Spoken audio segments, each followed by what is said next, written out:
the New Jerusalem, a new government for the kingdom. And I saw a new heaven and a new earth, for the first heaven and the first earth were passed away, and there was no more sea. And I, John, saw the holy city, the New Jerusalem, coming down from God out of heaven, prepared as a bride adorned for her husband. And I heard a great voice out of heaven saying, Behold, the tabernacle of God is with men, and he will dwell with them, and they shall be his people, and God himself shall be with them, and be their God. Revelation 21, 1-3. The present ecclesiastical heavens and the evil social structure of earth will pass away in Armageddon. It will be replaced by the earthly phase of God's kingdom. The fact that this New Jerusalem is coming down from God out of heaven shows the first phase to be in operation will be the spiritual. When the church is glorified, it will begin setting up the earthly kingdom. The word tabernacle means dwelling place.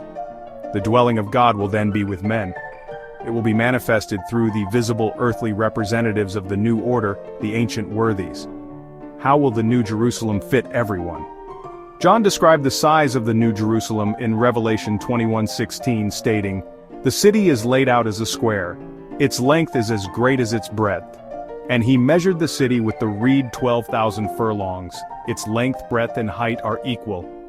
An interesting fact about the New Jerusalem is its uniqueness.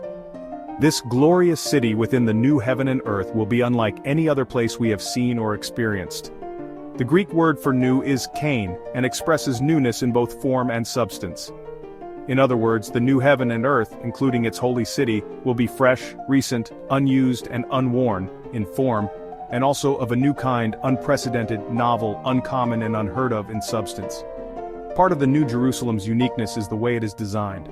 Cities on our current planet are only inhabitable on their surface, making them one-dimensional.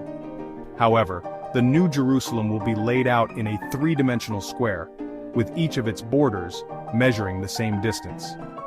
Given its biblical magnitude of 12,000 furlongs, a furlong equals 0.125 miles, the New Jerusalem will span 1,500 miles long, 1,500 miles wide, and 1,500 miles high. The new city will also contain 12 foundations and 12 gates, implying that this enormous cube will be inhabitable on multiple levels rather than only one, see Revelation 21:12-14. To put this expanse into perspective, consider the United States. America is 2,800 miles wide when measured horizontally from the west coast to the eastern seaboard, and 1,582 miles from north to south.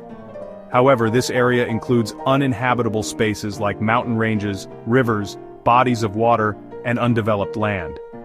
Assuming the New Jerusalem contains multiple levels of living space, it would equate to 12 fully inhabitable land masses, equal to the width of California to Nebraska, approximately 1,400 to 1,500 miles east to west, and the length of North Dakota to Texas, about 1,500 miles north to south, stacked on top of each other with more than 1,000 miles of sky separating them.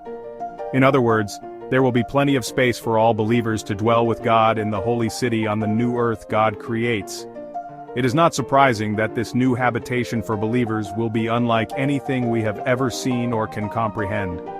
Paul attested to this fact in 1 Corinthians 2:9 when he said, Eye has not seen, nor ear heard, nor have entered into the heart of man the things which God has prepared for those who love him. I hope this information was helpful in understanding how the New Jerusalem will contain enough space to fit everyone who was saved from the beginning of creation to the end of it. Do you have a bought and paid for reservation for a place in that city? Jesus paid the price and offers you one for free.